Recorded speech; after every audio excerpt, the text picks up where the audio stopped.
You tell a story. He does too. Can he one up you? Well, that's up to you.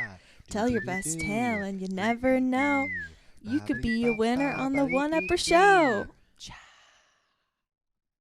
Okay, and welcome back to the One Upper. I'm your host, Ted Blazak. We're coming to you from Coeur d'Alene, Idaho. We've got another great guest who's come by. And what's your name, sir? Ted, my name's Bruce McDonald. Bruce McDonald. And Bruce, where are you from? The Great Northwest. From the Great Northwest. Okay. And I hear you got a good story? Oh, I've got plenty of them, but I'll give you one. Lay it on us, All Bruce. right, so I've got an Irish friend. I met him about 40 years ago, perhaps, I don't know, 30 maybe.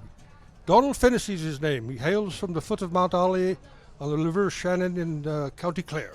Okay. Anyway, when he was a young man, he and his mates were out, boys and girls, were out traveling country to country. Oh, traveling country to country, having a ball, just, sleeping in tents or hostels or whatever. So one night, they were at a pub at the Isle of Man, which is a governance of all unto itself. It's part of the British whatever, but yeah. I won't say any more about the British, but so they're at the pub, and the constable comes and escorts Donald to the courthouse for rowdy behavior. He'd been partying too hard. So your friend, and what was your friend's name again? Donald Finnessey. Donald Martin Luther Joseph Halloween Finnessey. Okay, that's great. So Donald Finnessey, he and his buddies, they're partying in the pub, they're making too much noise, and they get hauled in front of the magistrate. Only Donald gets hauled in. Only your buddy gets hauled in? Only Donald. All right. So he goes into the little tiny courtroom, and stands there, and they tell him, okay, the penalty for public rowdiness is 3 lashes. Three lashes. He's telling me this. On the Isle of Man? Yes, he's telling. This happened in the 80s, maybe late 70s. Yeah, 80s. but I mean, basically, the Isle of Man is modern day Britain, so they've got their own bloody rules, man. and so they took lashes. Lashes. He says, in 1980. I'm talking to him in like 1998 or something. Here I am alive talking to a man who's been flogged. Right. I was stunned, And so I said, well, fuck, Donald, what happened? He said, well, they said you could have them on the back, the buttock, or the back of the leg. 3 strikes. He said, I'll take one of each. And how did they administer this? Do they do this with a cane or a lash? Or a cat of 9 tails. You can Google it. A cat of 9 tails? Yes, it's got a short, stiff handle and whippy thongs with hooks on the end. With knots. They tie knots into it. That's how they would beat pirates. So I said, what happened, Donald? He said, so they took me up on this little stage like at an elementary school. And it had to be stark naked. So shut up. He walked out on the stage. And there's like an audience? Unfortunately, yes. Lord. The locals had gathered. Huh. And, a handful, but whoever heard about it raced down to see it. So Donald took these welts. And he said it sobered him up immediately. He showed me the pictures. He had real purple welts. Back, buttocks, back of the leg.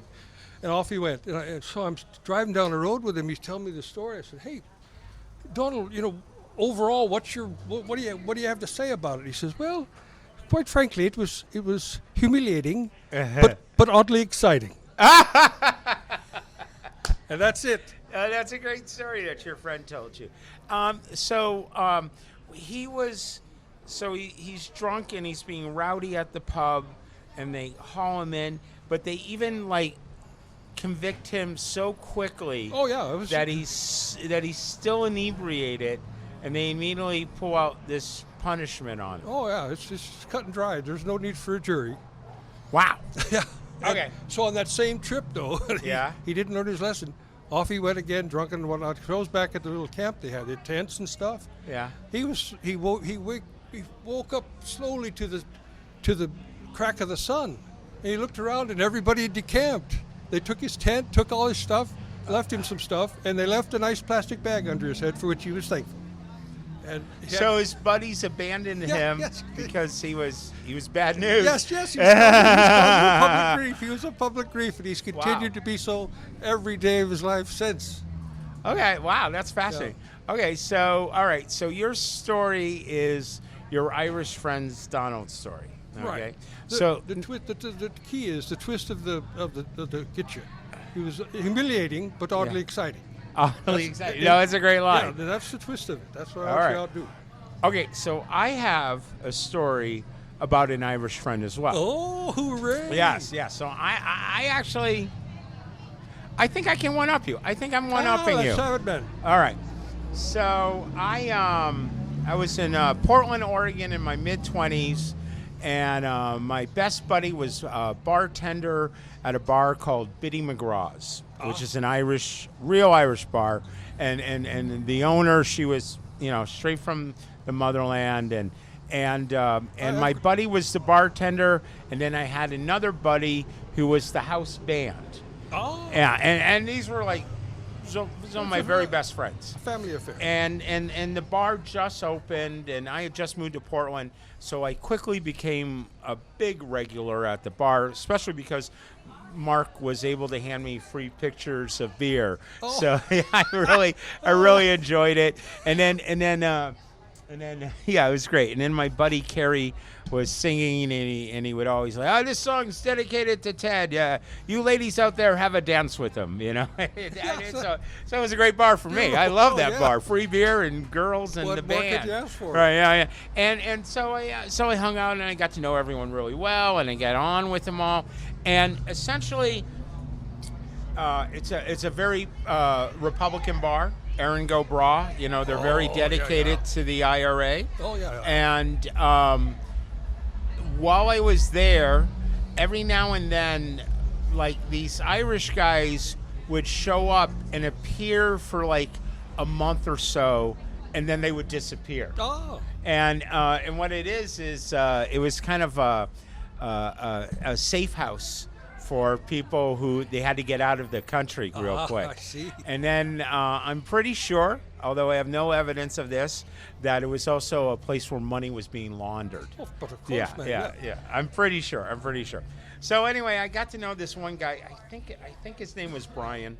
He's I'm not sure. I forget his name actually, but he's a really nice guy, and he was one of these guys that had only been there a couple of weeks, and Mark and I were talking to him at this slow afternoon, and he's opening up to us, and he tells us this story about how he got arrested in Ireland. Ooh. Yeah, so kind of similar to yours, except he did about 7 years. Ooh. Yeah, and here's what happened. So he and his mates, they're like 19 years old, and they're in the back of this pub, and they start talking amongst themselves about how they're going to rob the bank tomorrow. Good The idea. next morning, they're going to rob it. They're going to give the IRA half of the money, and they're going to keep half themselves. And they're whispering about it amongst themselves, and they're drinking up, and they're getting their courage. Robin Hood on Guinness. Right. And so